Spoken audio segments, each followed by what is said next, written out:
फैजाबाद के मुसलमानों के द्वारा गूंथी गई माला से होती है भगवान श्री राम की पूजा। राम किसी दल के नहीं, बल्कि आज जिनके पास विकास का कोई मुद्दा नहीं, वह राम को लेकर राजनीति कर रहे हैं, जबकि राम कोई राजनीति के विषय नहीं। राम भारत के 140 करोड़ लोगों के हृदय में बसते हैं। उक्त बातें जदयू के मटिहानी विधानसभा के विधायक राजकुमार सिंह ने एक कार्यक्रम के दौरान पत्रकारों से बातचीत करते हुए कही। उन्होंने कहा कि आज लोग कांग्रेस और सोनिया गांधी पर आरोप लगाते हैं, लेकिन लोगों की जानकारी में यह बात होनी चाहिए कि दिवंगत प्रधानमंत्री राजीव गांधी ने राम मंदिर का ताला खुलवाया था। आज वैसे लोग जिन्हें विकास से कोई मतलब नहीं, वह राम जन्मभूमि को राजनीति का स्वरूप देकर सिर्फ राजनीति कर रहे। उन्होंने कहा कि विपक्ष के द्वारा जो आरोप लगाए जा रहे हैं कि सत्तारूढ़ दल के कुछ लोगों के द्वारा राम के संबंध में तल्ख बातें की जा रही, तो उन्हें यह मालूम होनी चाहिए कि बिहार का मिथिलांचल श्री रामचंद्र जी का ससुराल था, और इस रिश्ते से कोई अगर कुछ कहता है तो इसमें उनकी कोई बुरी भावना नहीं है।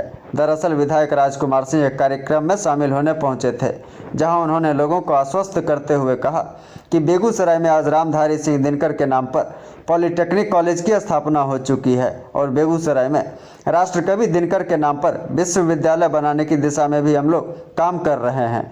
लगातार इस संबंध में सदन को अवगत कराया जा रहा है। अगर आप देखें तो आज बेगूसराय में डीआईजी ऑफिस सहित कई ऐसे ऑफिस आ चुके हैं जो बेगूसराय को परमंडल बनाने की दिशा में कारगर साबित होगा, और परमंडल बनते ही राष्ट्रकवि दिनकर के नाम पर यहाँ विश्वविद्यालय की भी स्थापना की जाएगी। फिलहाल उन्होंने नीतीश कुमार की प्रशंसा करते हुए कहा कि आज मुख्यमंत्री नीतीश कुमार विकास के नए आयाम को धरातल पर ला रहे हैं, और इससे उनकी छवि विकास पुरुष के रूप में बनी हुई है।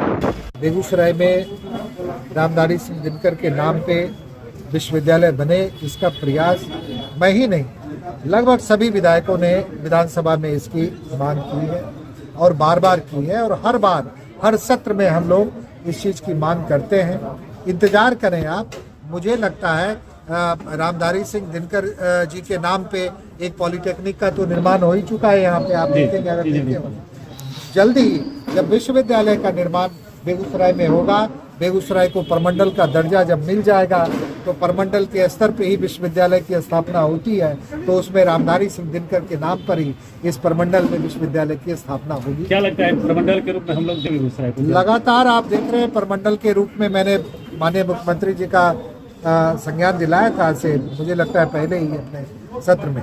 और आपको पता होना चाहिए कि परमंडल आज बेगूसराय में डीआईजी का ऑफिस है, आज बेगूसराय में लेबर कमिश्नर का ऑफिस है, तो परमंडल के ऑफिसेज धीरे धीरे बेगूसराय में आ रहे हैं, और धीरे धीरे हम लोग परमंडल के रूप में आगे बढ़ रहे हैं। तो आप उम्मीद है हम सबको, और जब तक माननीय नीतीश कुमार जी हैं, और चूँकि उनका सोच हमेशा ही सोच उनका विकासशील रहता है, उन्होंने आश्वासन भी दिया था मुझे इस बारे में कि आप लगातार आपको परमंडल की दिशा में हम लोग आगे बढ़ा रहे हैं। जल्दी ही मुझे उम्मीद है बेगूसराय परमंडल जगह जगह मटिहानी विधानसभा में ही अभी आप देखेंगे 2 सामुदायिक स्वास्थ्य केंद्र पूरी बनकर तैयार होने के कगार पर, कई प्राथमिक स्वास्थ्य केंद्र बन रहे हैं, कई अतिरिक्त स्वास्थ्य केंद्र बन रहे हैं।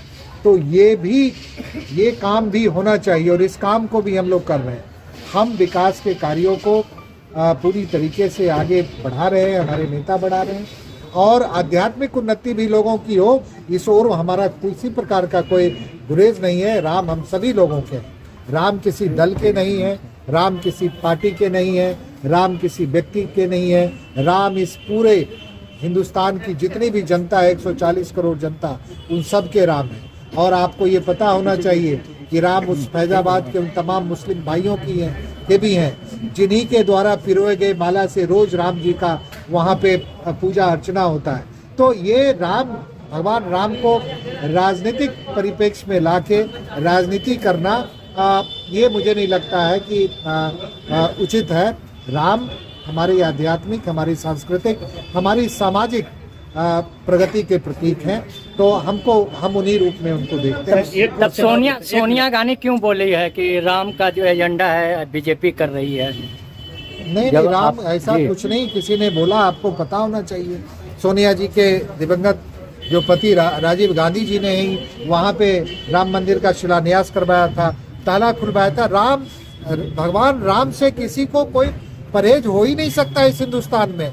वो तो आप जो मीडिया के साथी हैं कुछ कुछ दिखा के एक दल विशेष को, चूंकि उनके पास ना तो कोई विकास की विचारधारा है, ना लोगों को रोजगार देने की कोई नीति नीयत है, ना आपको अच्छा स्वास्थ्य अच्छी शिक्षा देने का कोई ये है, और ना ही समाज में सद्भाव और न्याय फैलाने की बात है। तो ये धर्म के नाम पे आपको इधर उधर आपको भ्रम पैदा करते रहते हैं और कुछ मीडिया के साथी इसमें उनका साथ देते सर, एक हैं। क्वेश्चन- राम हम सभी के हैं, आप जान लीजिए। और ये भगवान रामचंद्र हमारे दामाद के स्वरूप में यहाँ पर आए, ससुराल है उनका, तो आप रामचंद्र जी का यहाँ पे और बिहार में कैसे बहिष्कार हो सकता है? हो ही नहीं सकता है। हम अगर कोई साथी यदि भगवान राम के बारे में कोई तल्ख बातें भी कर देते हैं तो हमारा संबंध वैसा है, उसी वजह से कुछ बोल देते होंगे, उनकी नीयत ऐसी नहीं। सर, पिछले दिनों